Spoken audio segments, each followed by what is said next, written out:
Suppose you sell the following sizes of Jordans on eBay, these buttes over here, and you want to calculate the mean, median, mode, and range for the sizes that you sell.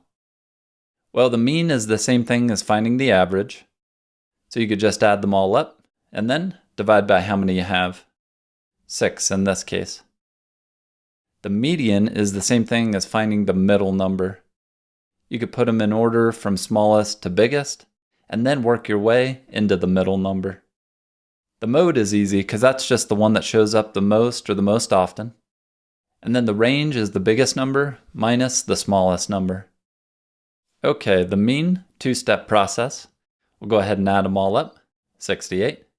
Divide by how many there are, 6. And that gets us 11.3. But that's not that helpful in this case because we don't carry that size, obviously. So this one's more helpful in sports. Like if this was how many points we scored in 6 games, then we averaged 11.3 points per game. The median, we'll go ahead and line them up, smallest to biggest. But this is where you get to choose if you want to be Deadpool or Leonardo the Turtle. Because we're going to break out those katanas, and we want to slash the smallest number, the biggest number, the next smallest, the next biggest, and you want to work your way right into the middle.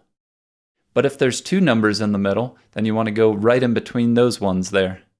In this case, 11.5, so that's the median here. But anytime that there's 2 numbers in the middle, you can always actually just find the average of those, and that'll give it to you that way as well.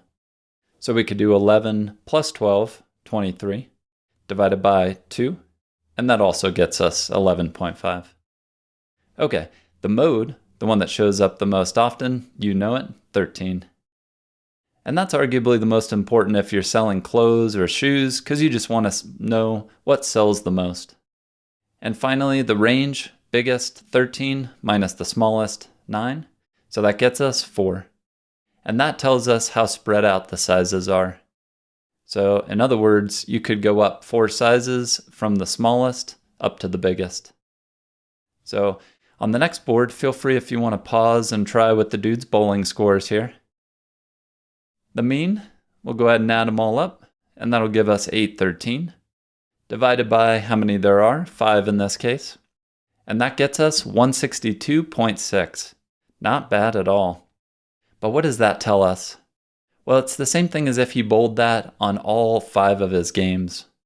Or it's also a prediction for what the dude might bowl on his 6th game. So that's one way to interpret it. The median, we'll go ahead and line them up smallest to biggest. And we'll slash the smallest, the biggest, next smallest, next biggest. And if there's an odd number of things, there will just be one in the middle. So 161 is our median here. This is also a prediction of what the dude would bowl on the next game. So once again, notice that these are very close in value, so they agree. Okay, the mode, 161. By the way, it is possible to get no mode if nothing repeats. So just FYI. And then the range. So his best game, 187, minus his worst, 146. Still a good game. And we get 41. So that tells us that from his worst to his best, that's how spread out the games were. And here's one last example. Shout out to the Scantron test. I had a buddy in high school take a German exam, and he fell asleep pretty early on and woke up at the end and was like, "Where's my Scantron?" And we were like, Andy, it wasn't a Scantron test. Good times. So on your first 3 tests, you got an 85, 72, and 78. If you need an average of an 80 to get a B, what minimum score can you get on your 4th and final test? We're really shooting for the stars here.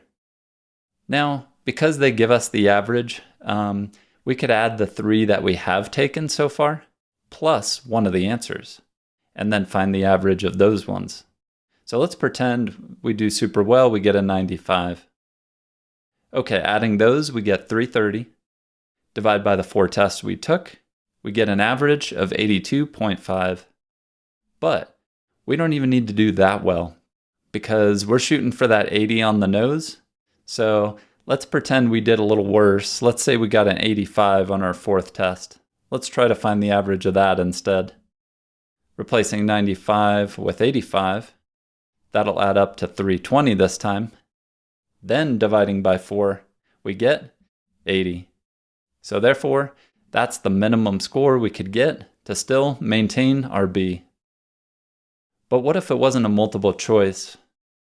The other way that you could solve this is add the 3 tests that you have, 235.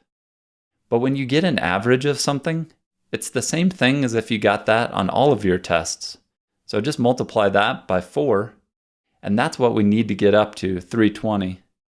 But we're only at 235 so far, so finally we could subtract those two, and that's another way to get that 85 that we need on the 4th test.